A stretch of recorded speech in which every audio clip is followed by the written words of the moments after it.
മഴയുടെ വാർത്തകളിലേക്ക് തന്നെയാണ് ചേതനുണ്ട് കോഴിക്കോട് നിന്ന് വിശദാംശങ്ങൾ പങ്കുവയ്ക്കാൻ. Chetan, good morning. Good morning Minisha, very good morning. അപ്പോൾ കോഴിക്കോട് മഴയില്ല, ചേതന്റെ കയ്യിലും കൂടെയില്ല. തീർച്ചയായും മഴ വിട്ടുനിൽക്കുന്ന ഒരു സാഹചര്യമുണ്ട്. പക്ഷേ നമുക്ക് പ്രവചിക്കാൻ പറ്റില്ല. ചിലപ്പോൾ ചെറിയ രീതിയിലൊരു മഴ വരാം എന്ന്. ഇപ്പോൾ ആകാശം മേഘാവൃതമാണ്, സാധ്യതയുണ്ട്. ഇന്ന് ഓറഞ്ച് അലേർട്ടാണ് കോഴിക്കോട്, പ്രത്യേകിച്ച് വടക്കൻ കേരളത്തിലാണ് ഇന്ന് മഴ പെയ്യുക എന്നാണ് കേന്ദ്ര കാലാവസ്ഥാ നിരീക്ഷണ കേന്ദ്രത്തിന്റെ മുന്നറിയിപ്പ്. കോഴിക്കോട്, വയനാട്, കണ്ണൂർ, കാസർഗോഡ് ജില്ലകളിലാണ് ഓറഞ്ച് അലേർട്ട്. അപ്പോൾ ഇപ്പോൾ മഴ പെയ്യാതിരിക്കുന്നത് കാര്യമാക്കേണ്ട, മഴ വരും. അതെ അതെ. കൂടാതെ മലപ്പുറം ജില്ലയിൽ യെല്ലോ അലേർട്ടും കൂടിയുണ്ട്. നമ്മൾ മഴയെ എഴുതി തള്ളാനാവില്ല. കഴിഞ്ഞ ദിവസം പറയുമ്പോൾ ആ റീജിയൻ മൊത്തം പറയണമല്ലോ അല്ലേ? കുട്ടൻചേട്ടൻ അതാണോ ഏൽപ്പിച്ചത്?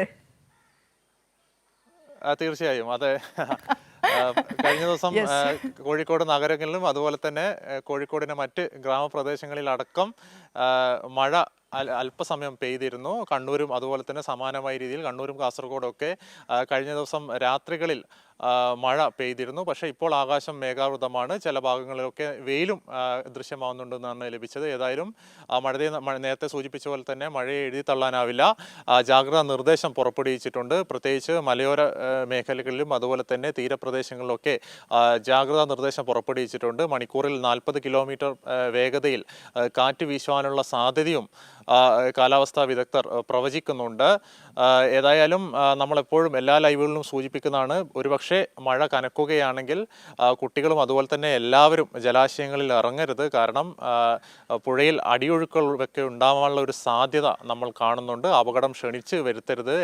ഇത്തരത്തിൽ എപ്പോഴൊക്കെ മഴ കനക്കുന്നുവോ അപ്പോഴൊക്കെ ദൗർഭാഗ്യവശാൽ ഇത്തരത്തിൽ എന്തെങ്കിലുമൊക്കെ ഒരു അനിഷ്ട സംഭവം റിപ്പോർട്ട് ചെയ്യേണ്ട ഒരു നിർഭാഗ്യം നമുക്ക് കോഴിക്കോട് ജില്ലയിൽ നിന്ന് കഴിഞ്ഞ ഒരു 2-3 മാസത്തിനിടയ്ക്ക് ഇത്തരത്തിലുള്ള മുങ്ങിയമരണങ്ങളൊക്കെ ധാരാളം വന്നിട്ടുണ്ട്. പതങ്കയത്ത്, തുഷാരഗിരി വെള്ളച്ചാട്ടത്തിലൊക്കെ നമുക്ക് അത്തരത്തിലുള്ള ദാരുണമായ സംഭവങ്ങൾ ഒരുപാട് റിപ്പോർട്ട് ചെയ്യപ്പെടേണ്ടി വന്നിട്ടുണ്ട് അല്ലേ ചേതൻ? അതുകൂടിയാണ് ഓർമ്മിപ്പിക്കുന്നത്. തീർച്ചയായും അതെ അതെ തീർച്ചയായും. ഈ പതങ്കയത്ത് സൂചിപ്പിച്ച പോലെ തന്നെ അവരുടെ സുരക്ഷാ ഉദ്യോഗസ്ഥരുടെ മുന്നറിയിപ്പൊക്കെ മറികടന്നാണ് കുട്ടികൾ ഇത്തരത്തിൽ ജലാശയങ്ങളിലൊക്കെ പുഴയിലേക്കൊക്കെ നീന്താൻ പോയി മനഃപൂർവ്വം ഈ അപകടമൊക്കെ ക്ഷണിച്ചു വരുന്ന ഒരു സാഹചര്യം ഉണ്ടായത്. അത് തീർച്ചയായും നമ്മൾ എല്ലാവരും ഒഴിവാക്കണം. ഒരു പക്ഷേ നമുക്ക് വർഷങ്ങളോളം നമ്മൾ അതിൻ്റെ കരയിൽ താമസിക്കുന്ന ആളുകളാവാം. പക്ഷേ ഈ പുഴയിൽ എപ്പോഴാണ് ഈ അടിയൊഴുക്കൊക്കെ ഉണ്ടാവുക? പ്രത്യക്ഷത്തിൽ പുഴകളൊക്കെ ശാന്തമായിരിക്കും, പക്ഷേ അടിയൊഴുക്കുകളൊക്കെ ഉണ്ടാവും. കാരണം മലമുകളിൽ നിന്നൊക്കെ ശക്തമായ വെള്ളപ്പാച്ചിലൊക്കെ വന്നാൽ നമുക്ക് പെട്ടെന്ന് മനസ്സിലാവില്ല സ്വാഭാവികമായും.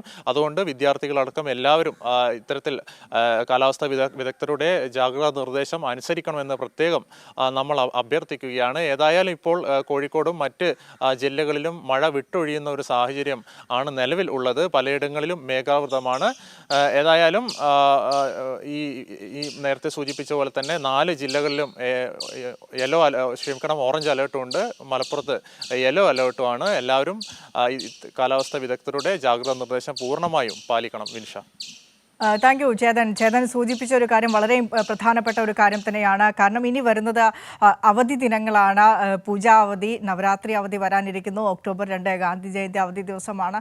അപ്പോൾ പൊതു അവധി ഏറെക്കുറെ കൂടുതലുള്ള ദിവസമാണ് ഇനി ഒരാഴ്ച വരാനിരിക്കുന്നത്.